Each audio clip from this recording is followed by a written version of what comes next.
Anaparthi CHC 30 పడకల ఆసుపత్రి నుండి 100 పడకల ఆసుపత్రిగా అప్గ్రేడ్ చేస్తూ అదనపు భవనము నిర్మాణానికి భూమి పూజ కార్యక్రమంలో పాల్గొని 13.85 కోట్ల రూపాయలతో అభివృద్ధి కార్యక్రమానికి శంకుస్థాపన శిలాఫలకాన్ని ఆవిష్కరించిన వైద్య ఆరోగ్య శాఖ మంత్రి వై సత్యకుమార్ యాదవ్, రాజమహేంద్రవరం ఎంపీ దగ్గుపాటి పురంధేశ్వరి, అనపర్తి శాసనసభ్యులు నల్లబెల్లి రామకృష్ణారెడ్డి, మాజీ మంత్రి వర్యులు కెఎస్ జవహర్, ఎమ్మెల్సీ దువరపు రామారావు, అనపర్తి నియోజకవర్గం జనసేన పార్టీ ఇన్ఛార్జ్ మర్రెడ్డి శ్రీనివాసరావు, అనపర్తి నియోజకవర్గం బీజేపీ కన్వీనర్ శివరామకృష్ణంరాజు, గోదావరి జిల్లాల సమన్వయకర్త రావడ నాగు ముఖ్య నాయకులు ఉన్నారు.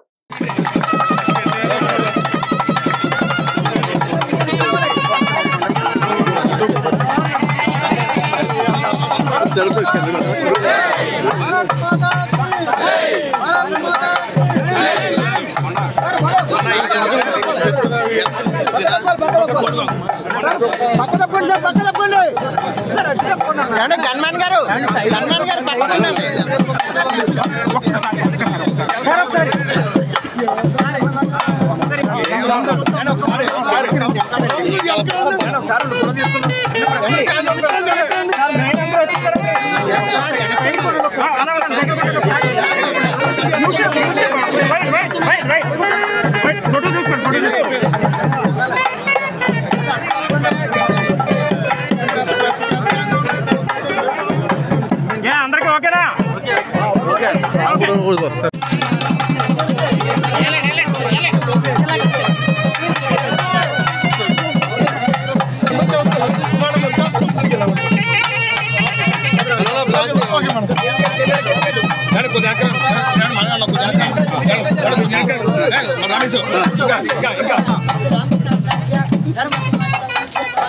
ఫోన్ అడగడాలి,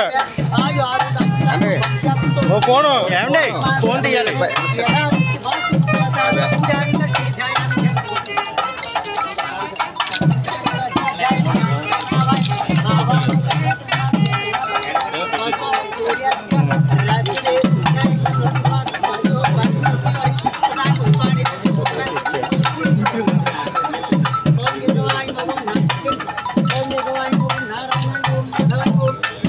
సార్ కొద్దిగా కొంచెం అనుకోండి.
అండ్ పొందులు కదా కొంచెం మీరు పైకి ఎక్కండి సార్, అండ్ పైకి ఎక్కండి.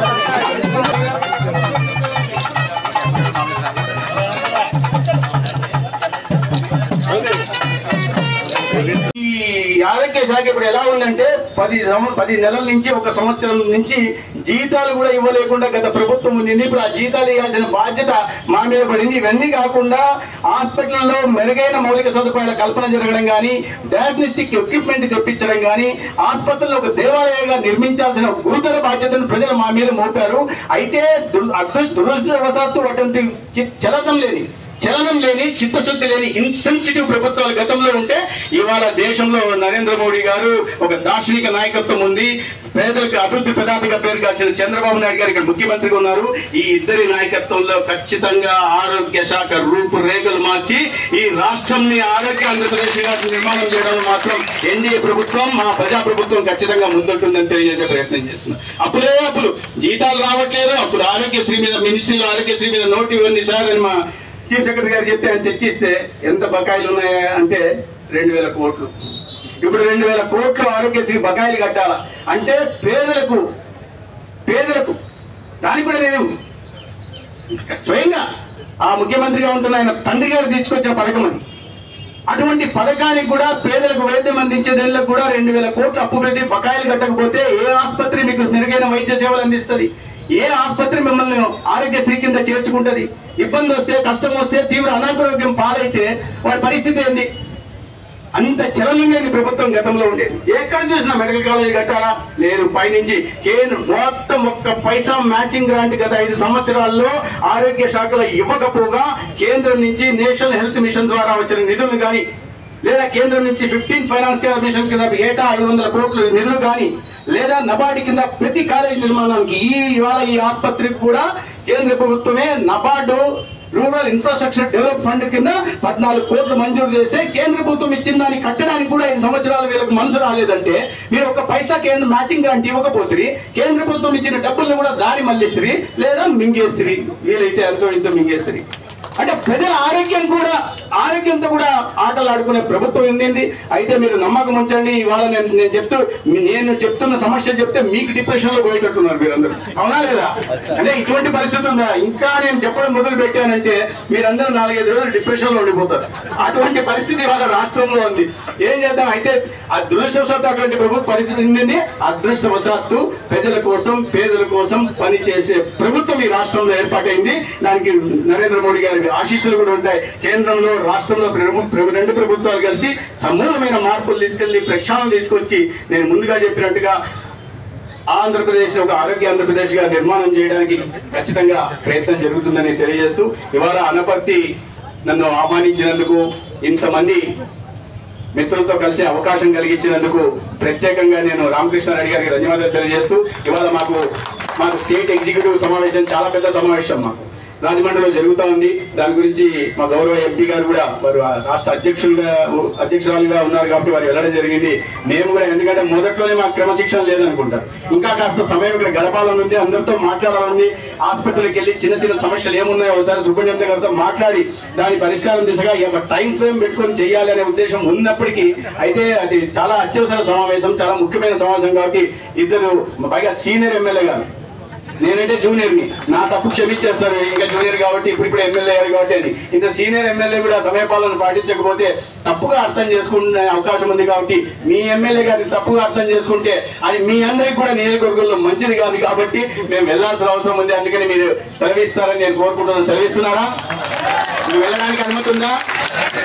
అయితే ఒక్కసారి నాతో గొంతు కలపండి. భారత్ మాతాకి ధన్యవాదాలు. నమస్కారం.